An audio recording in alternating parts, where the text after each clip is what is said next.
I think it's time we started our new class project. A science project? No, it's called Rock Band. Is this a school project? Yes, and it's a requirement. And it may sound easy, but nothing could be harder. It will test your head and your mind and your brain, too. A wannabe rocker gets a job as a substitute teacher and turns his students into his new band. Listen as we chat about impressing Alan's brother-in-law, a battle of the bands that takes place in the middle of the day, and the movies that the Oscars don't really care about. Rock got no reason, rock got no rhyme. We're just finding out if School of Rock stands the test of time.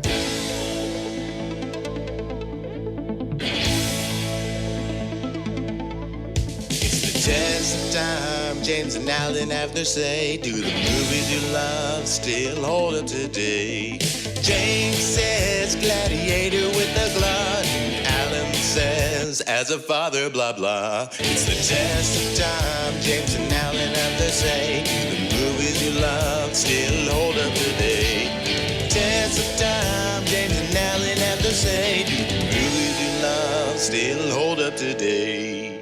Hello, everybody, and welcome to a rockin' episode of The Test of Time. It's me, Alan Noah, and sitting across from me is you, James Brief. Hi, everyone. I'm James Brief, and this is The Test of Time, podcast where we talk about movies, little older movies, at least 15 years old, but usually much older than that, and we see if they still hold up today. You know, I'm really excited to talk about today's movie, School of Rock. It's 20 years old. Unlike a lot of the films that we've seen lately, this is not the first time I've seen this film, and it's not the first time I've seen this film since it came out decades ago. So this is a Richard Linklater film. We've reviewed a couple of his films. We recently reviewed one of his classics, Dazed and Confused. Right. Actually, that's the only one we reviewed of his, right? I think so, yeah. Yeah, we'll be reviewing more of them, definitely. Right, and it was the 30th anniversary of Dazed and Confused, and I put this on the list because it was the 20th anniversary, and I completely forgot that it was a Richard Linklater directed movie. Completely escaped my attention, and I guess maybe I could have taken it off the list and we could have spaced it out more, but no, I wanted to talk about School of Rock because first off, I remember seeing it in the theater 20 years ago. I remember really, really enjoying it. I hadn't seen it since, and not that long ago, we talked about two movies back to back that had Jack Black in it, and Jack Black did nothing funny. Do you remember what those two movies were? Jack Black did nothing funny. Enemy of the State. And the week before that, we did The Cable Guy. And in The Cable Guy, he was just the friend and he's helpful. And in Enemy of the State, he's just a government guy. I'm not saying he does a bad job in either of those movies. He's fine. But I think you pointed it out in one of them, both of them, I forget. But you were like, Jack Black is so funny, and how come he doesn't do anything funny in this movie? And then I was like, oh, well, I do know that School of Rock has an anniversary coming up, so we'll get to see him be funny and outlandish and, hyper manic Jack Black soon enough. So I was really, really excited to see it. Okay, so you saw it in the theater when it first came out? I don't know if I saw it in the theater, but it's possible I did. But I saw it very early on, and I really liked this film when it first came out. I remember vividly seeing it in the theater with Courtney and her brother. He was visiting Courtney when she was at grad school, and we needed something to do, and we went to see this movie, and all three of us loved it. I remember us talking about it afterwards. I'm pretty sure we went to Friendly's for ice cream afterwards, and we were talking about the movie. And also, even though I hadn't seen the movie in 20 years, I remembered a lot of lyrics for the main song, the School of Rock song, rock got no reason, rock got no rhyme. And I even remember when at first the kid says, rock is the reason, rock is the rhyme. And Jack Black is like, no, it would be better. Rock got no reason, rock got no rhyme. So all of these things were just rattling in my head for 20 years.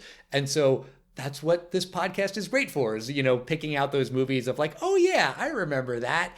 And then being able to watch it again with fresh eyes.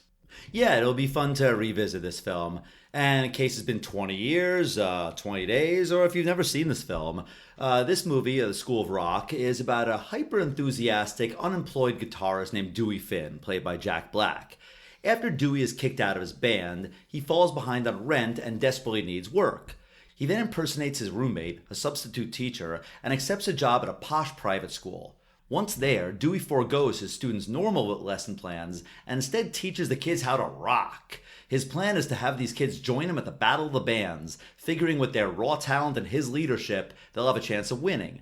And as Dewey teaches the kids, he learns a little something about rock and roll too. Aw. Who's the teacher and who's the student, Al? Everyone is everything? Correct. Oh, okay, good.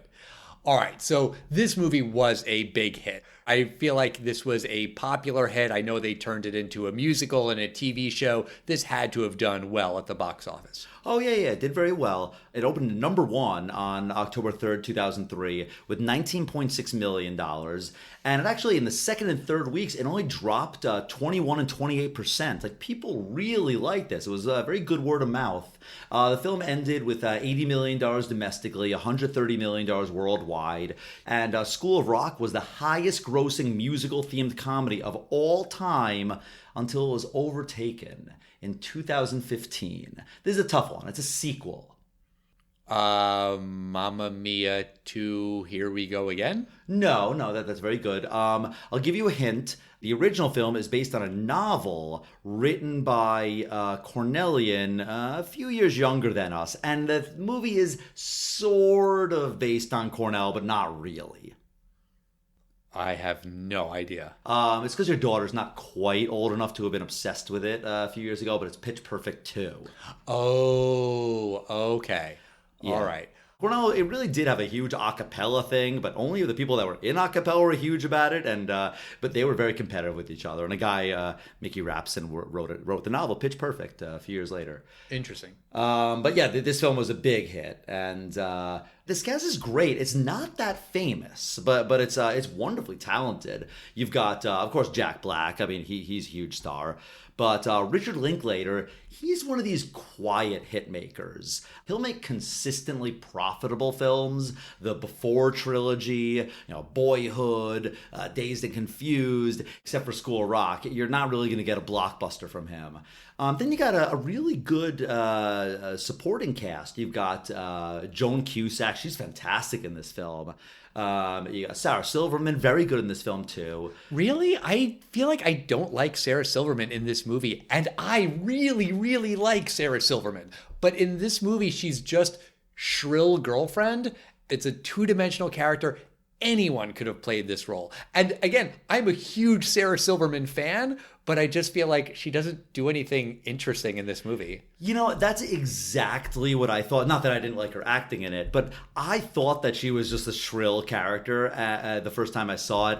I've seen this film a few times, and while I still agree that she's supposed to be kind of the quote-unquote the bad guy of some sort, she's not really that bad, though. I mean, what Dewey does is pretty bad to his roommate. So I actually had a little bit more, not sympathy for her, but just if you don't know how sweet a character that Dewey Finn is and how, he really has good intentions in the end and he's good-hearted, it's really from a really outside perspective. I agree that it might be a little two-dimensional, but I think that her character kind of acts the way kind of a normal person really might act. Fair. I think she crosses the line when she calls the cops on him and sends the cops to the parent-teacher conference at the end. Correct. That is extreme. But also, I'm not saying that the character does things that are unrealistic. I'm just saying you don't need the immensely talented and super fucking funny Sarah Silverman to play this role.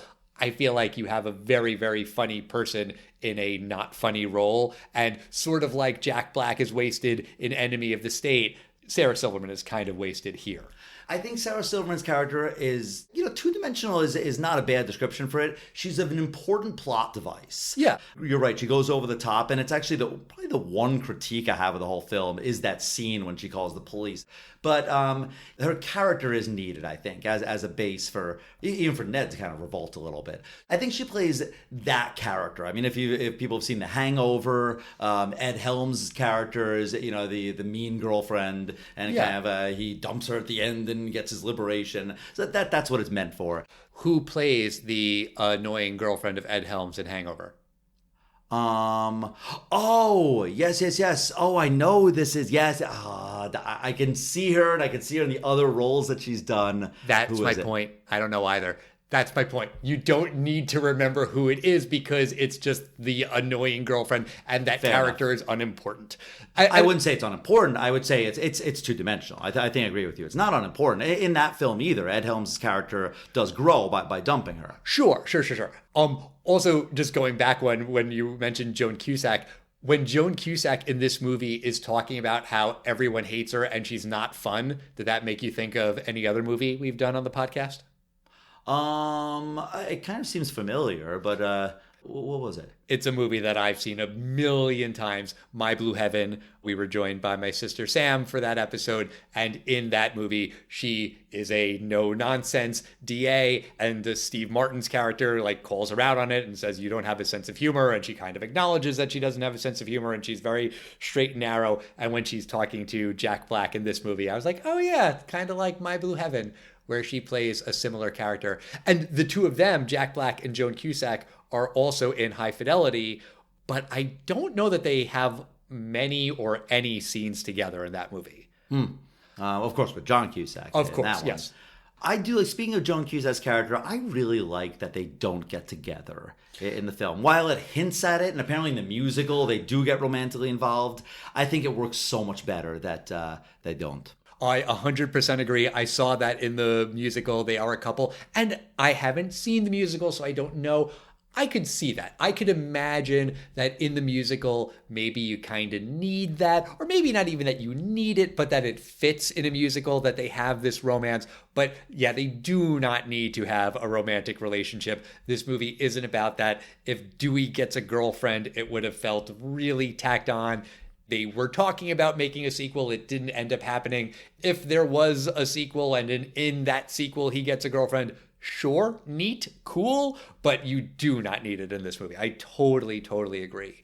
The kids also, I think the kids are great in this film. And she is the big star now, but Miranda Cosgrove, I think she's fantastic as Summer. She's a very good actress as the kind of bitchy but likable. It could have been the wrong way. It could have been bitchy and you don't like her. Kind of like she's the overachiever, but you actually do like her. Her overachieving is not annoying. It's she's the type A personality who's heading to Harvard, but she's charming in this film, and I think it's a very fine line to do. I totally agree. I think she is fantastic. When Dewey first says to her that she's going to be a groupie, the look on her face is really good because she's not instantly outraged, but she's disappointed, but she doesn't know why she's disappointed, but she knows she's not happy. And it's like a lot in her face, and she's got to be, 10-ish years old? She is a very good actor. I think all of the kids are really good, and we have seen a lot of movies over the course of this podcast with kid actors, and it can be hit or miss. And this movie has just tons of really good kid actors. I think it is really impressive when the boy who's playing keyboards tells Dewey that he shouldn't be in the band because he's not cool. Didn't that just break your heart? I mean, it's good acting. And apparently that kid in real life said something similar to Richard Linklater, that he didn't think he should be in the movie because he wasn't a movie star or something. And then he was like, no, this is why you're perfect, because you're saying it. But all of the kids are just really surprisingly good. It's not surprising that they're good child actors, but it's surprising that all of the child actors in this movie are exceptionally good. Also, a shout out to Miriam Hassan. She plays Tamika. She also has a really good heart-to-heart with Jack Black, and she's like, I don't think I should be one of the singers. She has some body issues. It gives Jack Black a chance to act really, or dramatically. And he's like, Tamika, who else has a little bit of a weight problem? Me. And, you could tell he's not just saying it to be funny at this point. There's a couple parts in the film when you really get that, I kind of like kids. And I did like that. Also, Mike White, who plays the real Ned Schneebly, Dewey's roommate in this movie, he wrote this movie. Did you watch The White Lotus? No, I haven't seen it. So That show was really, really hyped up, and people love it and rave about it, and it's all hyperbole, and is it really that good? Honestly, it really fucking is that good. Both seasons of that show are amazing, and all of the hype and the awards and the accolades, in my humble opinion, that show deserves. And Mike White wrote that too. So he's like this very, very talented writer. You know, The White Lotus is very different from School of Rock. And I feel like now he's sort of considered this genius showrunner in Hollywood because of this hit show. But yeah, he's also just kind of like the doofy roommate in School of Rock. And also, you know, good on him for writing this movie and giving himself the role of doofy roommate. I love finding that stuff out. Like, one of the cops in Reno 911 is one of the hugest screenwriters in Hollywood. Of course, Thomas Lennon. Yeah, I was actually talking about the guy with the dark glasses. Robert Ben Garant, yes, his partner. Yeah, Robert Ben Garant, who wrote that screenplay book you always talked about. Do I always talk about it? You've mentioned it a few times. How to write screenplays for fun and profit, I think. Yeah, but then the fun and is crossed off, so it says how to write screenplays for profit. Ah, right. Yes, those guys are great. Just an interesting thing, and I would recommend if you're looking for a show to watch on Max, you've got 2 seasons of The White Lotus that I do very highly recommend. You know, I want to talk about the plot of this film. You do have to suspend some belief in this film. How so? This is a posh school. This is like Philip Exeter. The kids here are very privileged. He's not substituting for one day. Just the fact that there's almost no supervision on him. You have to suspend belief there. They sneak the kids out without being caught. They soundproof the room and do like loud rock and roll from the 70s. Sometimes the teacher next door could hear them and sometimes she can't. Yeah, that was very inconsistent, and it did bother me that like halfway through the movie it's like, well, the teacher heard rock music. Like, oh, now she heard rock music? Why now? Right. I mean, it could have been at least maybe like there was a tear in the soundproofing and then the teacher heard and then they fixed it. But I remember thinking that's a big plot hole that they're playing loud guitar. Oh, but they soundproofed it. That's the right around how they can play electric guitar in a school. No.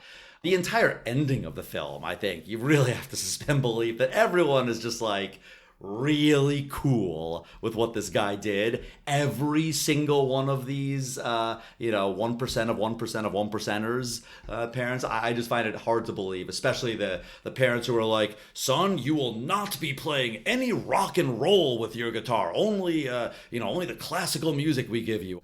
Well, what's unrealistic about it? I mean, he loses his job. Well, every single one of these kids seems to be enrolled, assuming now that the parents are all super happy with the guy that kind of kidnapped their kids. Imagine some teacher walked into that classroom and 20 kids are gone. This is a big deal. When Sarah Silverman's character calls the police, yeah, Dewey's there, he's kind of caught, and then it's just a jump cut to Dewey running down the hall. Like, did Sarah Silverman call the police or did she call campus security? Because if that was the police and this guy says there was something weird going on with children, I mean, at the very least, this guy can't just run away.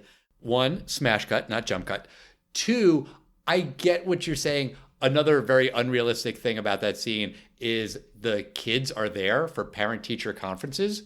Kids are never there. I mean, my kids go to public school, maybe at a posh private school, it's different, but that's a very, very weird thing.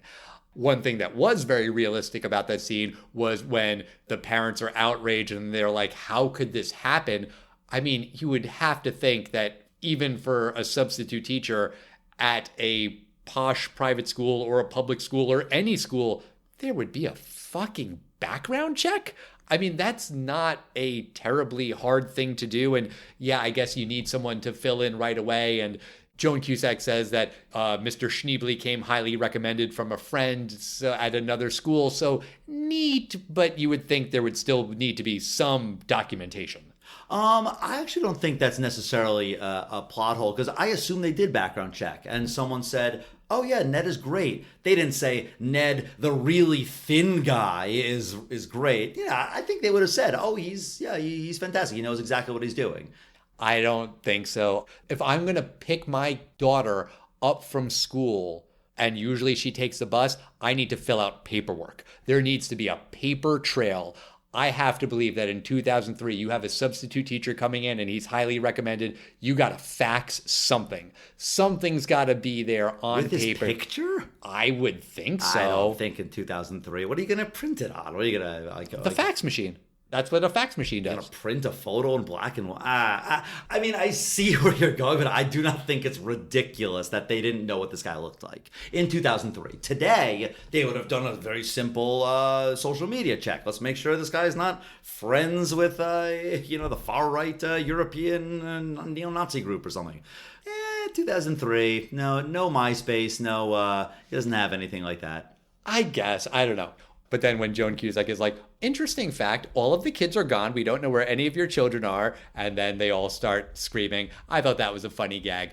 Although, to your point, yes, then you do have to kind of suspend belief. And then they go to the club and they're like, our children have been kidnapped. And the guy at the door is like, well, you gotta buy a ticket anyway. Like, yeah, I get it. For the comedy, that works. But also, if there's a million parents screaming that their kids have been kidnapped, you're gonna not force them to buy a ticket. I don't know. I mean, some guy saying my kid's in there. I don't think it was as convincing enough. I think if they were with police, maybe, but I think they're like, my kid's in there. You got to let me in. Yeah, fuck you. Get a ticket, buddy. The only unrealistic thing is I think Joan Cusack would have said, okay, I'm gonna go get 40 tickets for us, and she would have been like, please, let me buy 40 tickets. I'll do it on the school credit card. Please don't sue us that bad. But yeah, I don't think they all went online and bought 40 tickets individually. Also unrealistic, why is this Battle of the Bands in the middle of the day? That's a great question. I did not think of that at all. I mean, the answer is because it needs to be a school field trip for the movie, but I would think a Battle of the Bands would be at night, and there would be alcohol, and it would be a rock show. That just makes more sense, right, than doing it at 1 p.m.? Does this movie take place in California? I don't think they ever say where it takes place. Because if it's California, you could say, oh, we're airing it at, it's got to take place at 4 because it's airing at 7 o'clock or something like that. You're right. They could have had one line of the place is booked every night for the next week. We're having in the afternoon a one-liner. Hey, how come it's in the afternoon? It's like Steely Dan's in town. They could have said anything. Oh, when Steely Dan's in town, you can't play it. Every venue is sold out. It could have been anything, but you're right. In the daytime, that's weird because who's ready to rock at 1 p.m. on a Tuesday? Right. Not a big deal, and you're probably just not supposed to think about it. But yeah, it crossed my mind.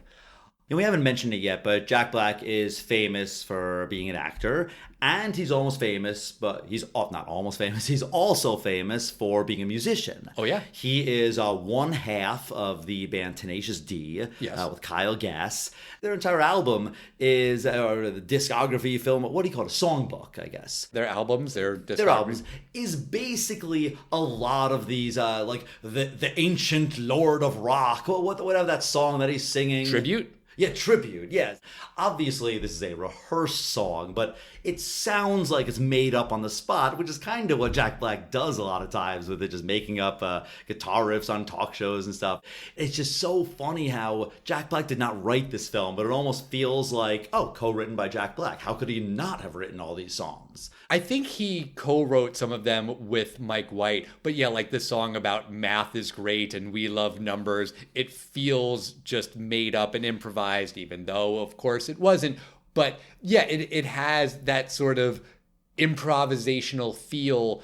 Are you a big Tenacious D fan, by the way? I like them. I'm not going to admit that I'm a huge fan because I think it's kind of cool to say you're a huge fan. I like their stuff. I do. What I've heard of it, I can't listen to them for like a 2-hour road trip kind of thing, but I think they're a lot of fun. Well, friend of the show, member of the Five Timers Club, Dom Monfrey, has asked to come on to do the Tenacious D movie, Pick of Destiny. Dom, you're welcome anytime. You know we love you.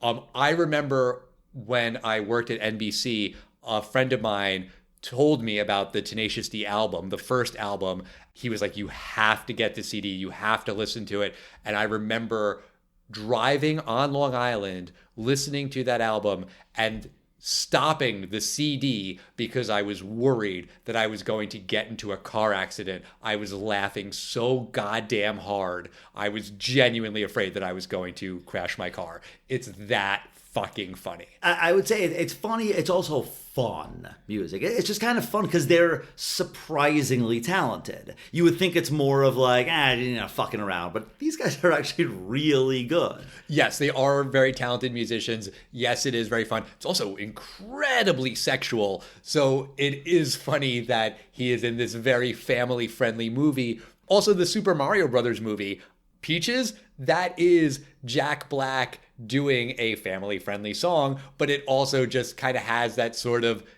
improvisational feel like we're talking about, where it just kind of seems like it's stream of consciousness, even though, of course, it isn't. And yes, he's a very, very, very talented musician. And I think prior to this movie coming out, people didn't really know him as a great actor. Not a ton of people were really into Tenacious D. I mean, the band had its fans. There were shorts on HBO. I don't know if you ever watched any of those. I did. Yeah, but it's one of those, they were like 5-minute shorts when like a movie ended at 8:53 and they needed a couple minutes there. Interstitials, yes. And they were very, very, very fucking good. But like this brought Jack Black, I think, really into the mainstream, and people were really surprised by his talent as an actor, as a musician, as a singer, maybe not as a guitar player in this movie. Maybe he has a couple of solos. And speaking of music, the soundtrack for this movie is phenomenal. We were just talking about Dazed and Confused and that movie's amazing soundtrack.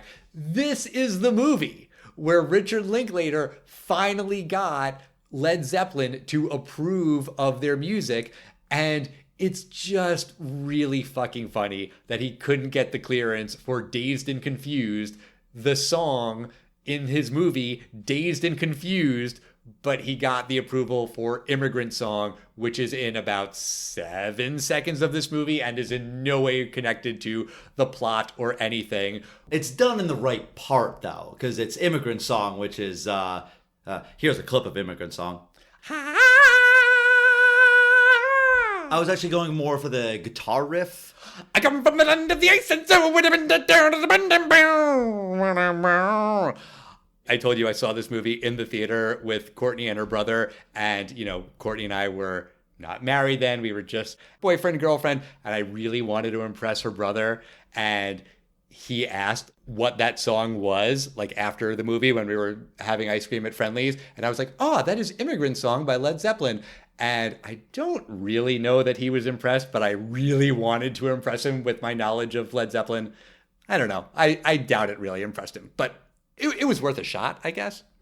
I also think that Jack Black has some really, really funny throwaway lines in this movie when he's talking with Joan Cusack and they're having beers, and he's really trying to sound like a very profound and serious teacher. And he says that Horace Green, which is the name of the school, is the best school I've ever teached at.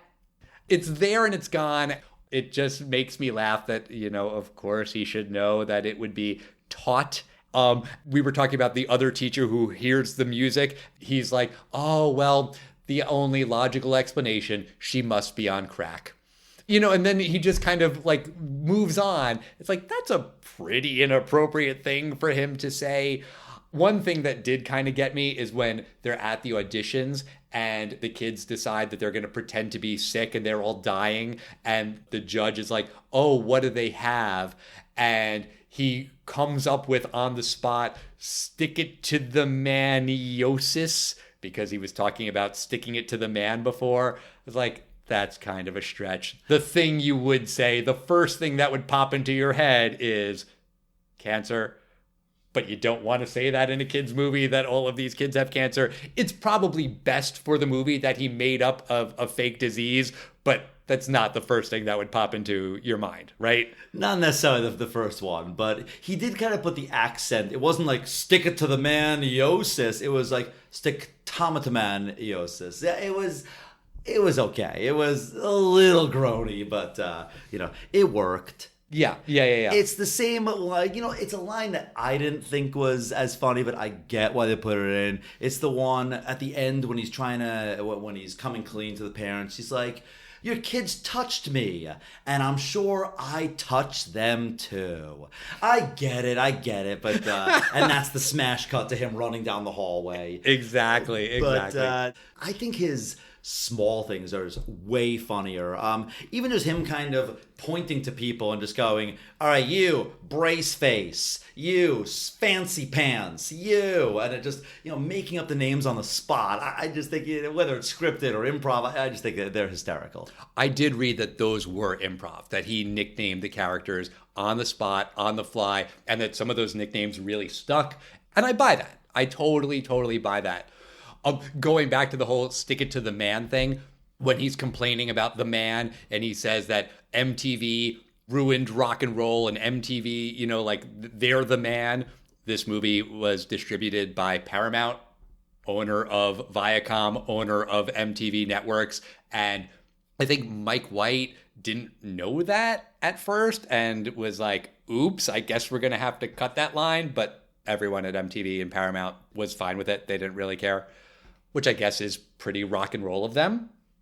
I think by 2003, I don't think there was any music on MTV. I think it was maybe TRL was still on for a little bit. Yeah. But the boy band era was the last part when MTV was about, that TRL, Carson Daly, and Limp Bizkit, and, all those guys. I think that was the last time it was really a popular thing. So I think Paramount was, happy that people are talking about MTV, at least. Yeah, that's probably fair. These days, once a year, there'll be like the MTV Video Music Awards because something happens at them, and you're always like, oh, they still do that. Oh, right. Okay. Because it's almost fake because the television channel is all ridiculousness 24 hours a day, yet they still have, do they still have the movie awards?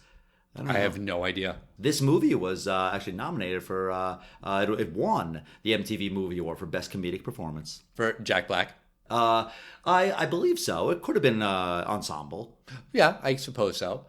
And I know that Jack Black was nominated for the Golden Globe that went to Bill Murray for the other 2003 movie we talked about recently, Lost in Translation. That's right. Yeah. Which I'm okay with because I love Bill Murray, and I'm glad that Jack Black was nominated. It does seem like if Jack Black was going to get nominated for this movie, it would be for an MTV award or a Golden Globe and not an Oscar. I agree with you, and that's complete bullshit. But James, let me ask you about School of Rock as a whole. Do you think that the movie stands the test of time? Absolutely. This is a fantastic film, not a perfect film, but it's a fantastic film. And, I mentioned the MTV Movie Awards earlier, and I remember the MTV Movie Awards when we were younger had this thing where they eliminated Best Actor and Best Actress. And personally, I think they were trying to be a little provocative. But I remember the time thinking about it, at first thinking, oh, well, why are they separating them? But then thinking, acting judgments are such bullshit. They really are. I don't mean acting judgment as in a critic and saying, oh, De Niro was wonderful in this film, or Meryl Streep does it again. I'm talking about the competition part about it. Mm-hmm. We reviewed one of the funniest films, in my opinion, one of the funniest films ever made, The Naked Gun, from the Files of Police Squad, and exclamation point. Yeah. I was looking at you. Do I have to include it? Yes, I you do. And, I remember saying at the time, why the hell was Leslie Nielsen not nominated for Best Actor? This was perfect acting, and I don't think there's an actor alive that could have done that role as well as he did. And I was watching this film and just thinking over and over, what a perfect performance. I mean, Jack Black's always fun, but I wouldn't say Shallow Hal was award-winning performance, or even Tenacious D. I don't think anything he did, really moved me or anything like that. But that's actually the point. Moving you. That's what wins the Oscars. Because how do you compare Robert De Niro in Taxi Driver to Leslie Nielsen in The Naked Gun? You can't. They're completely ridiculous things to compare. And I'm not saying they shouldn't have acting awards. I just think it's kind of bullshit. And I think that the Oscars tend to favor drama, which is why comedies are never nominated. Comic books, they threw one to Dark Knight and Black Panther, but there's certain genres they like. I kept watching this thinking, it's a shame. This is almost even Best Picture worthy, I think, just because it's a perfect comedy. It shouldn't have won Best Picture, but this film is so well done. It's funny, it's well acted, it's not too long either, it's tight. There's a couple things I talked about, the little plot holes, you suspend belief and it's fine. My only problem with this film is that it doesn't get almost as much awards as it should have gotten. Bill Murray in Lost in Translation, he was great in that film. I can't begin to compare those two. They're not things you could stack up against each other. Ashton Kutcher plays Steve Jobs, and then Michael Fassbender plays Steve Jobs. Okay, still different scripts and directors. You could at least compare those. Who captured the man better? But I think it's ridiculous to do it, and I think he did a perfect job in this film. I mean, I think in general, a competition where everything is subjective is going to be like that. Talk about an apples to oranges comparison. If there's a race, the person who gets to the finish line first, they win the race and it's objective. But when it's opinion based like the Oscars, yeah, it's just going to be comparing completely different things and they're all good. So how do you determine which is best? Yeah, but again, I still think my problem is not that subjective awards are by definition subjective. It's just that the Oscars doesn't seem to care about any of these films, and that's just what makes it unappealing to me. I'm only praising this film. I think it's so well done. And Richard Linklater, he's gotten nominated, I think, for Boyhood. But he's such a good director. He should be more award winning than he is. It's a fantastic film. This is one of those films that if someone were to say I hated that film, I would really want to know why. The only reason I could see them hating this film is because you just are really turned off by Jack Black, which is possible. I could see it's a little too hyper, but I think it's such a charming film. It's My Cousin Vinny like. It's just such a really kind of universally likable film. So well done. Stands the test of time. What do you think, Al? Oh, I definitely agree. I think that this movie is sweet. It's charming. I didn't go to see the musical, and I believe the Broadway run has ended, but I would have. I mean, that's something I'm sure I would enjoy. The kids would enjoy. I agree with you. What is there not to like about this movie? Nothing. There's an appreciation for music, and Jack Black really does appreciate music, and so does Richard Linklater, and that comes through. The main song, which I believe is called School of Rock, in parentheses, Teacher's Pet, depending on, which version of it is.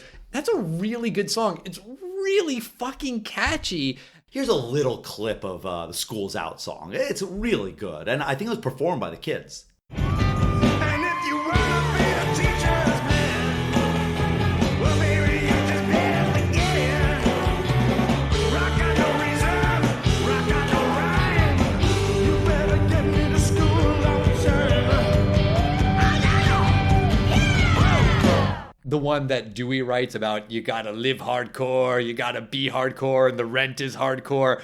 That one's stupid, but it's supposed to be stupid. So it kind of works that then they do the better song.